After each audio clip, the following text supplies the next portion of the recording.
चलो भाई, अपने लोगों को पढ़ना था कॉम्बिनेशन ऑफ रजिस्टर्स। तो पहले हेडिंग डालेंगे आप। कॉम्बिनेशन ऑफ रजिस्टर्स में पहला है सीरीज कॉम्बिनेशन।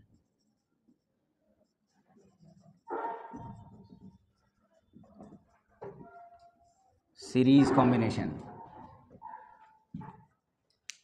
क्या होता है? सीरीज कॉम्बिनेशन, इसकी डेफिनेशन क्या है? When alternate terminals join together, combination is called series combination. Alternate terminal का मतलब हुआ, लिखते जाओ, साथ साथ लिखते जाओ, when alternate terminals joint together. Alternate का मतलब क्या हुआ कि पॉजिटिव को कनेक्ट किया गया किससे? नेगेटिव से, और नेगेटिव को कनेक्ट किया गया किससे? पॉजिटिव से। तो लिखिए, when alternate terminals join together, combination is called series combination. और हमने यहाँ पे ऐसे बना रखा है, ये पॉजिटिव नेगेटिव से कनेक्ट हुआ, नेगेटिव पॉजिटिव से कनेक्ट हुआ। इसको हमने सर्किट बनाने की कोशिश करी।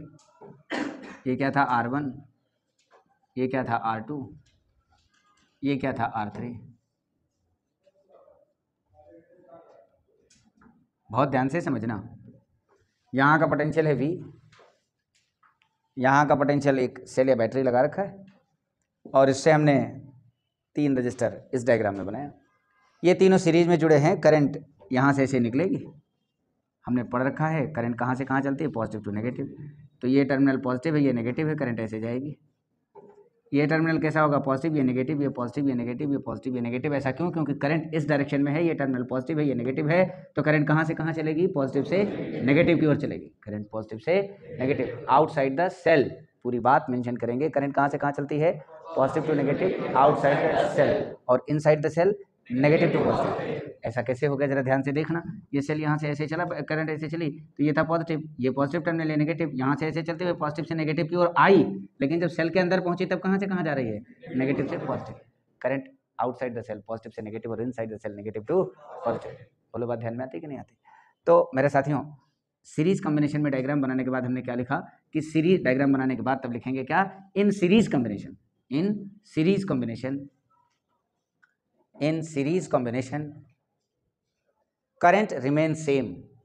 जो करंट यहां से एंट्री करेगी वही करंट तीनों रजिस्टर्स में जाएगी। Current remain same, but potential divide और ऐड, पोटेंशियल डिवाइड और ऐड। पोटेंशियल या तो क्या होता है? डिवाइड होता है, या क्या होता है? ऐड होता है।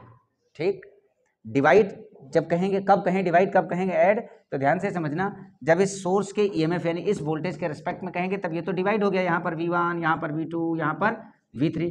लेकिन भाई साहब, जब इन सबों के रिस्पेक्ट में कहेंगे तब कहेंगे ऐड हो गए। हम इनको इंडिविजुअल देखा, इसका V1 था, इसका V2 था, इसका क्या था? V3 था।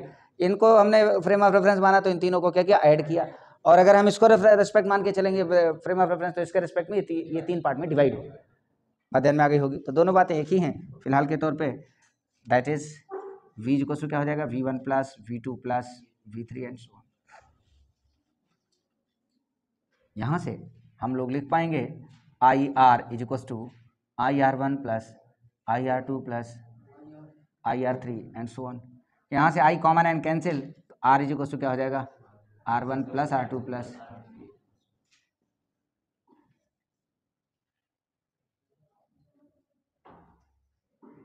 बोलो, बात ध्यान में आती कि नहीं आती?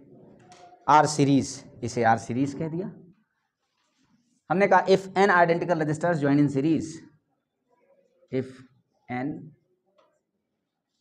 Identical resistors join in series, then R series is equal to क्या हो जाएगा?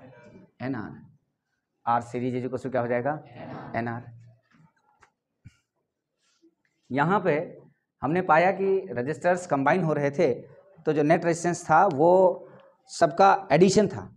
माने नेट रेजिस्टेंस जो है वो इंडिविजुअल किसी भी रजिस्टर के रेजिस्टेंस से बड़ा हो गया। हम यहाँ मेंशन करेंगे कि रेजिस्टेंस जो है सीरीज में क्या होता है? बढ़ जाता है। सीरीज कॉम्बिनेशन से रेजिस्टेंस क्या करता है? बढ़ जाता है। ठीक, यानी कि एक पॉइंट बना करके लिख देंगे, if we want to increase resistance of a circuit, resistance of a circuit, we should combine resistors in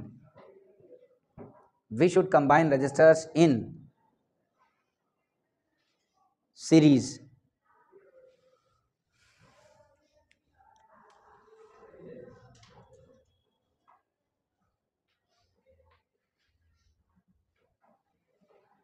अगला है पैरेलल कॉम्बिनेशन। पैरेलल कॉम्बिनेशन क्या था भाई पैरेलल कॉम्बिनेशन में? When similar terminals join together, लिख दीजिए, when similar terminals joined together, that is positive joined with positive and negative joined with negative. Positive को positive से जोड़ा और नेगेटिव को नेगेटिव से जोड़ा।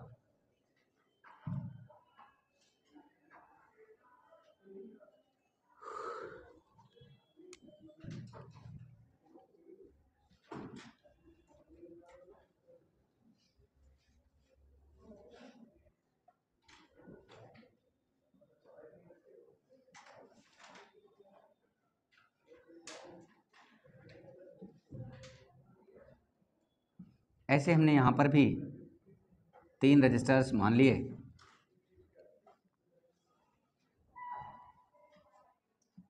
हमने पाया इन तीनों रजिस्टर्स में जो करंट गई वो डिफरेंट गई। क्यों? क्योंकि इन तीनों का रेजिस्टेंस अलग अलग है। इन तीनों रजिस्टर्स का रेजिस्टेंस अलग अलग है, इस वजह से इनमें करंट तीनों में अलग अलग जाएगी। मेरे साथियों, यहाँ से करंट चली आई, यहाँ से करंट कितनी निकली? आई। ये इस जंक्शन पर पहुंची तो 3 पार्ट में डिवाइड हो गई, I1, I2, I3। लेकिन जो पोटेंशियल यहाँ था वही पोटेंशियल इस पर यहीं बना रहा, वही पोटेंशियल यहाँ भी ऐसे ही बना रहा, वही भी पोटेंशियल यहाँ बना रहा। तो हमने कहा नेक्स्ट पॉइंट लिखेंगे, in parallel combination, in parallel combination,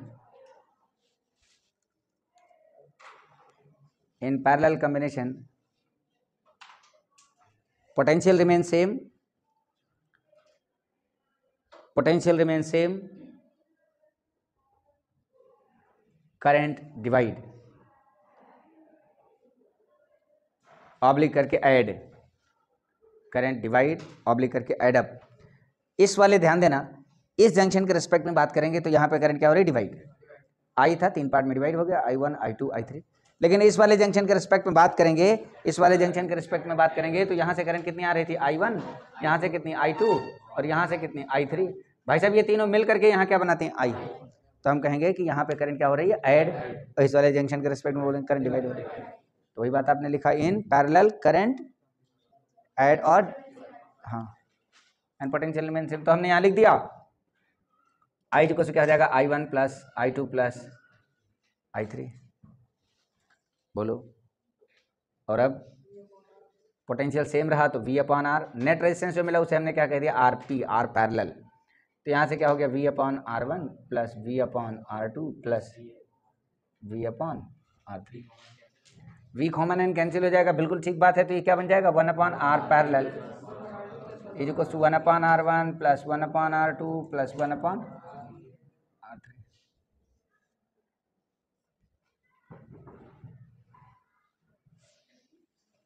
हमने कहा कि only for 2 resistors, only for 2 resistors, केवल 2 रजिस्टर्स के लिए R parallel is equal to R1 R2 upon R1 plus R2। मैंने कहा फॉर n आइडेंटिकल रजिस्टर्स,